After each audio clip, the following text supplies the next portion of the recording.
Only wear dark red if you're an advanced fister.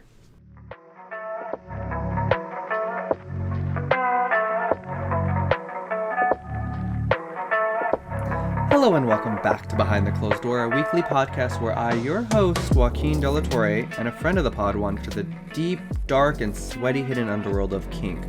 On this podcast, our goal is to destigmatize kinks and fetishes so that more people feel empowered to explore their freakiest desires without fear of shame or ridicule. On today's episode, I'm writing solo as I talk briefly about the history of the queer bandana color-coded kink signifier that is Hanky Code. And seeing as I don't have a guest, no introduction's really needed, so let's just get into it! Yeah, get into it! Okay, so before we begin talking about Hanky Code, also known as flagging, let me tell you a little story. Alright, I want you to picture it. The year is 1970. We're in the cold, mean streets of New York City and we're walking to the local gay watering hole, also known as the Eagle's Nest. Wearing tight blue jeans, the ones that make our ass look like if we were sketched by Tom of Finland himself. We're also wearing a leather jacket and leather boots. We were going to wear a leather cap, but decided against it because we wanted to slick our hair back tonight.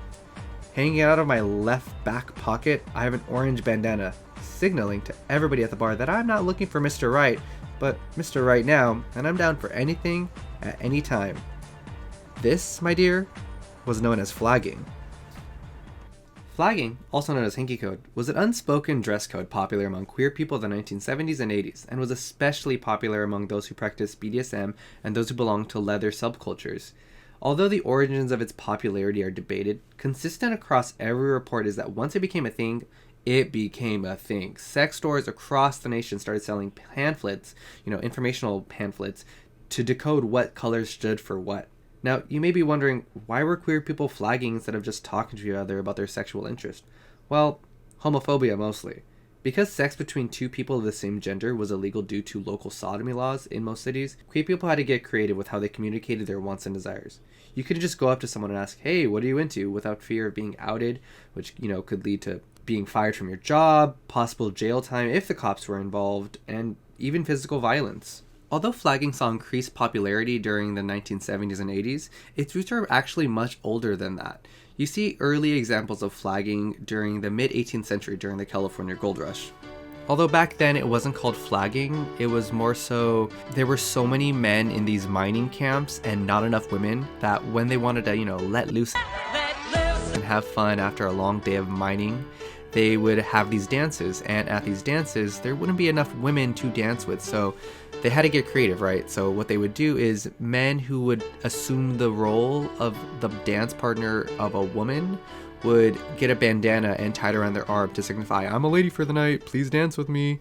And so that's kind of how it worked back then. And then because it was like a good idea, I guess, us queers were like, yeah, let's make that but fun.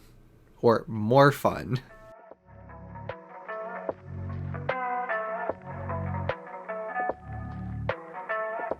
Okay, so now that you have an idea what flagging is and how it started, you may be asking yourself, how do I begin flagging?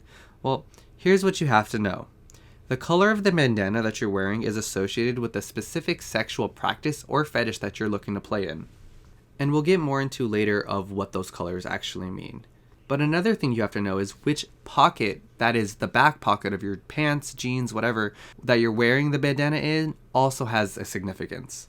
While there is no general rule of thumb of what that significance is, I found online in my research that if you're wearing it in the left pocket, you're the dom or top or doer of the kink or fetish. And if you're wearing it in the right side, then you're the receiver of that kink or fetish. But again, there is no hard and fast rule because there are exceptions to it, which we'll get more into later as I kind of discuss what some of the colors of the bandanas mean.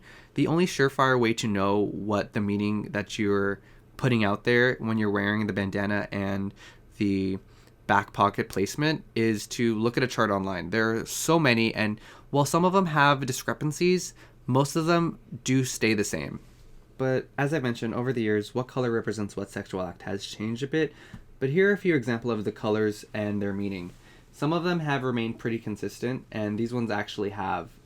So, orange. If worn on the left side, you're down for anything, anytime. However, if worn on the right side, you're just cruising, which is just a gay slang for looking around.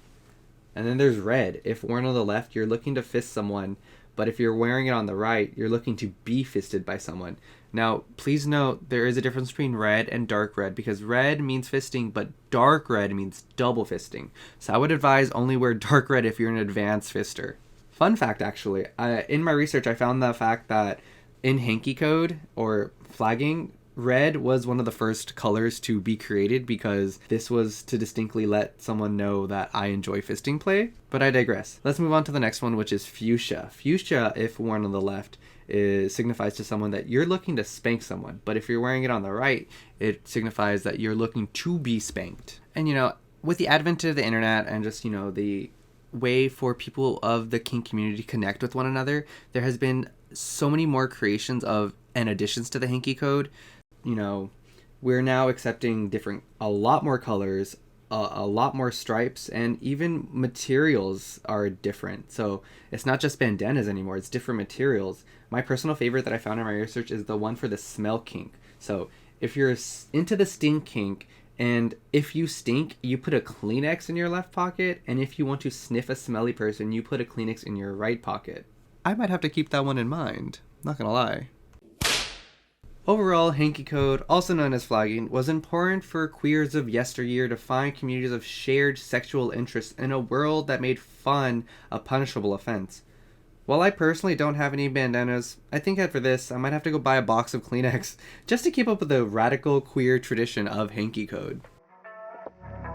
Thank you so much for listening to today's episode. If you liked it, you can subscribe and rate us on whatever podcast service you're using to listen to today's show.